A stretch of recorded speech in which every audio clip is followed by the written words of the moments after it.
Hello everyone and welcome to our channel. So आमे भूगोल रो भूमि रूप चैप्टर रो एमसीक्यू सॉल्व करथिले. सो 50 टा क्वेश्चन आमे फर्स्ट पार्ट रे कर देथिले. आज आ 50 टा कर दवा. सो फर्स्ट क्वेश्चन देखिले भू अभ्यंतर रे थिबा गलित शिला माने जोटा तरळी जाइथिबा शिला ताको कोन कहै जाय? मैग्मा कहै जाय. भूपृष्ठ को जतले मैग्मा पळे आसे ताको आमे कोन कहिथाउ ना लाभा कहिथाउ. आग्नेयगिरि रो मुख को कोन कहै जाय? गर्त बा क्रेटर कहै जाय. जो आग्नेयगिरी बारंबार उद्गीरण करे ताहाको कोन कहै जाय? सक्रिय आग्नेयगिरी. आमे जानिछे भारत रो जो बैरेन आइलैंड रहिछि सेटा गोटे सक्रिय आग्नेयगिरी भितर जाउछि. आ जोटारे बहुत दिन धरि उद्गीरण न होइतिबो बा पुनर्बार उद्गीरण करि पारु थिबा आग्नेयगिरी माने बहुत दिन धरि कि हेइनी किंतु हेइ पारे फ्यूचर रे एटा को निष्क्रिय आग्नेयगिरी कहै छै बा डोरमेंट वोल्केनो. आ जो आग्नेयगिरी पुनः उद्गीरण करिवार संभावना न थाए ताहाको आमे कहिथाय मृत आग्नेयगिरी बा एक्सटिंक्ट वोल्केनो. भारतर गोटे मात्र सक्रिय आग्नेयगिरी अछि जोटा अंडमान निकोबर द्वीपपुंज रे आ तार ना कोन बैरेन आइलैंड बा बैरेन द्वीप आग्नेयगिरी. जापान रो गोटे प्रसिद्ध आग्नेयगिरी अछि सेटा आमे कहू कोन ना फुजियामा. इटाली रो वेसुवियस आग्नेयगिरी अछि पॉपुलर. भूत्वक रे चाप पड़ी शिलास्तर बंकी जीवा को कोन कहै जाय? आमे कहूचे फोल्डिंग भंगिला बा भंजन आमे कहूचे फोल्डिंग. जतले भूत्वक रे चाप पड़ी शिलास्तर बंकी जीव तो सेटा कहूचे भंजन बा फोल्डिंग. तो जो फोल्डिंग हुए तार ऊपर को उठिथिबा अंश को कोन कहै जाय? जो पार्टटा ऊपर को उठिथिबो ताको कहै जाय सिनक्लाइन सॉरी एंटीक्लाइन. आ जोटा तळ को खसिथिबो ताको आमे कोन कहै ना सिंक्लाइन.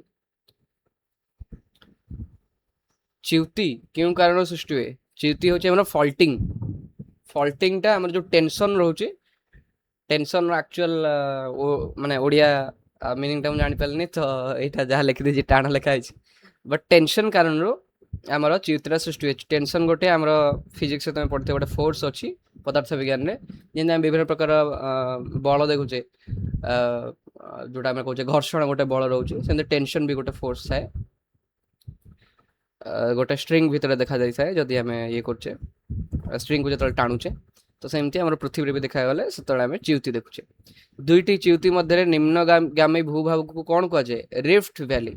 हम जो देखुचे नर्मदा नदी एवं तापी नदी एगुडा कोन ना रिफ्ट वैली देकी जाइछंती बा गस्त उपत्यका में कहूचे. दुईटी च्युति मध्य उच्चगामी भूभाग को कोन कहै जाय? हॉर्स्ट कहै जाय. तो नर्मदा उपत्यका केउ प्रकार उपत्यकार उदाहरण रिफ्ट वैली. भंगिला द्वारा साधारणतः केउ प्रकार पर्वत सृष्टि हुए? भंगिला पर्वत सृष्टि हुए. Fold mountains. तो फोल्ड माउंटेन किसी एग्जांपल पचाला एटी हिमालयटा केउ प्रकार पर्वत? एटा भंगिला पर्वत. हम जानिछे टेथिस सागर रे भांग होइकि हिमालय पर्वत सृष्टि हेता. तेणु एइठु तुमे मन रखियो हिमालय होची गोटे भंगिला पर्वत. तेणु फोल्ड माउंटेन देला भोसक हमर भोर्जियस माउंटेन एक्चुअल रे कोन को हम जानि भोर्जियस और एट तो भोसस पर्वत ओडिया लिखा है. तो एटा रहउचे हमर ब्लॉक माउंटेन रो एग्जांपल च्युति पर्वत. ब्लॉक माउंटेन हम भारत रे भी गोटे अछि ब्लॉक माउंटेन. मते कमेंट सेक्शन में जणातु भारत रे थिबा ए जो ब्लॉक माउंटेन एग्जांपल कोन रहबो. आग्नेय क्रिया द्वारा गठित पर्वत को कोन कहै जाय? वोल्केनिक माउंटेन्स बा आग्नेय पर्वत. फुजियामा केउ प्रकार पर्वत रो उदाहरण? आग्नेय पर्वत. वोल्केनिक माउंटेन एटा फुजियामा. क्षय कार्य द्वारा गठित पर्वत को कोन कहै जाय? रेसिडुअल माउंटेन बा अवशिष्ट पर्वत. तो जो रेसिडुअल माउंटेन गोटे एग्जांपल भारत रे अछि आरावली पर्वत श्रेणी. एटा होच गोटे रेसिडुअल माउंटेन. चारि पाखर भूमि ठारे उच्च एवं समतल शीर्ष विशिष्ट भूमि को कोन कहै जाय? मालभूमि बा टेबल लैंड कहै. टेबल कोन ना तळ ऊपर को उठिक रहिछि किंतु तार जो ऊपर पृष्ठभागटा कोन समतल अछि तो सेही भलिया हमर मालभूमिटा भी सेही भलिया ताके हमें टेबल लैंड कहूचे बा प्लाटेउ कहूचे. डेक्कन मालभूमि केउ प्रकार मालभूमि अटे? डेक्कन गोटे आग्नेय मालभूमि. तिब्बत मालभूमि इंटरमॉन्टेन प्लाटेउ बा आंतः पर्वतीय मालभूमि. तो मालभूमि जो डेक्कन मालभूमि दी प्रकार रही वोल्कानिक आउ इंटरमेंटन मॉन्टेन तो इंटरमॉन्टेन हूँ तिब्बत आउ डेक्कन हूँ आग्नेय नदी द्वारा आनिथिबा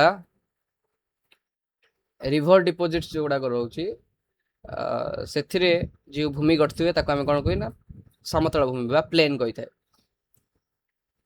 नदी द्वारा जो आसुवा डिपोजिट्स गंगा ब्रह्मपुत्र समतल भूमि क्यों प्रकार समतल भूमि एटा हूँ डिपोजिशनल प्लेन माने डिपोजिट ही गंगा ब्रह्मपुत्र नदी द्वारा आम जो आनी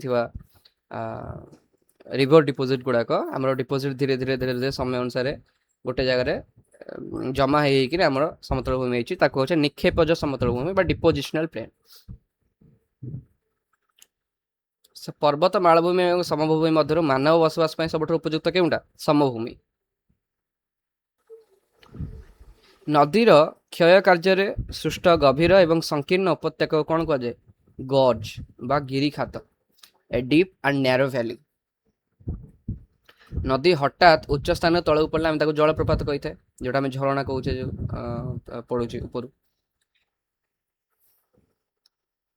नदीर निक्षेप कार्य नदी मुहाण सृष्टि त्रिभुजाकृति भूमि को कौन कहुए डेल्टा कहुए त्रिकोण भूमि तो सबुठ बड़ आम जाने सुंदरबन डेल्टा अच्छी जोटा कि गंगा ब्रह्मपुत्र नदी द्वारा आमर गठित नदी जिते बंकई प्रवाह करे सेठी गोटे प्रकार आमको देखाए भूमि रूप तो देखिए डेल्टा तो हेनी च्युति भी हेनी गिरिखात भी हेनी तो करेक्ट आंसर होची मियांडर तो ये मियांडर है गॉर्ज है एगुड़ा सब तो से जदि वीडियो तुम मानक रिक्वेस्ट रहा गोटे वीडियो आनीदे ये भूमि रूप संबंध में नोट मु बनई रखी जदि रिक्वायरमेंट देन वीडियो आम बनईदेवा जदि ये ही सफिशिएंट होगला देन आउ दरकार नहीं बनइबा मियांडर कटि जाए जो ह्रद सृष्टि हुए ताकू अश्वखुराकृति ह्रद कहुए मरुभूमि रे पवन द्वारा संचित बालीर आम जो एमती उंचा वाला गोटे पर्वत थाए पर्वत टाइप देखा जाए ताको आम कही था सैंड ड्यून्स ये उड़िया मीनिंग टिके इग्नोर कर बालुकाटी लाइन सैंड ड्यून्स आम कहीपर इंग्लीश तार सैंड ड्यून कहे ओडिया भी सैंड ड्यून ही कह नेक्स्ट रहा जो सैंड ड्यून्स गुड़ाक रोचंती which agent mainly form sand dunes माने क्यों कारक द्वारा होची पवन द्वारा हम सैंड ड्यून्स गुड़ाक होची मरुभूमि अंचल रे जो हिमबाह रोचे ता द्वारा बहन एवं निक्षिप्त शिलाखंड को कौन कहुए मोरेन मोरेन गोटे भूमि रूप जोटा हिमबाह द्वारा डिपोजिशनल लैंडफॉर्म यू आकृतिर उपत्यका क्यों कारक द्वारा सृष्टि हुए हिमबाह द्वारा किंतु भी आकृतिर उपत्यका क्या द्वारा सृष्टि हुए नदी द्वारा सृष्टि हुए एटा मन रखिबार अछि समुद्र तरंगर क्षय कार्य गठित उपकूल को कौन कहुए सामुद्रिक पहाड़ सी क्लिफ खड़ा उपकूल माने माने हठात कहीं ठिया गोटे उपकूल ए स्टीप कोस्टल स्लोप माने मु तो एठी ये करनी तथा देखु रही था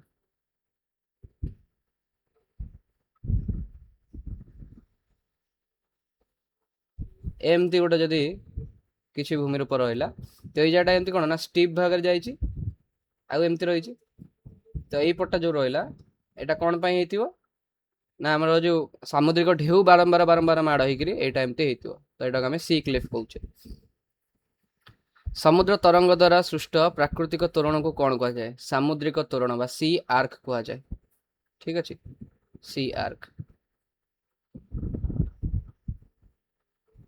समुद्र तरंगर निक्षेप कार्य गठित बालुकामय भूमि आम बेलाभूमि कहे बेलाभूमि कहे यहाँ को समुद्र बेलाभूमि भूपृष्ठर भूमि रूप परिवर्तन रे क्यों दुई प्रकार शक्ति कार्य करे आभ्यंतरीण एवं बाह्य शक्ति आम से दिन भी डिस्कस करथिले एंडोजेनिक एवं एक्सोजेनिक फोर्सेस भूपृष्ठ को समतल करिवारे बाह्य शक्तिर मुख्य भूमिका रही है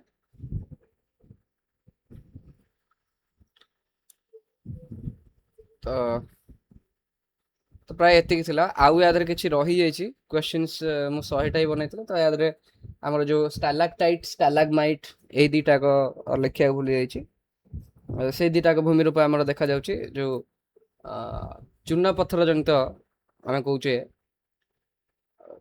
सृष्ट भूमि रूप से जगह आम देखुचे विभिन्न प्रकार गुंफा भितर देखी था स्टालाक्टाइट स्टालाग्माइट आम जब मेघालय आड़े पलैबा बहुत प्रकार गुंफा रही है भितर आम यही प्रकार फॉर्मेशंस पाइबा स्टालाक्टाइट है स्टालाग्माइट है ସୋ ଏତିକି ରହିଲା।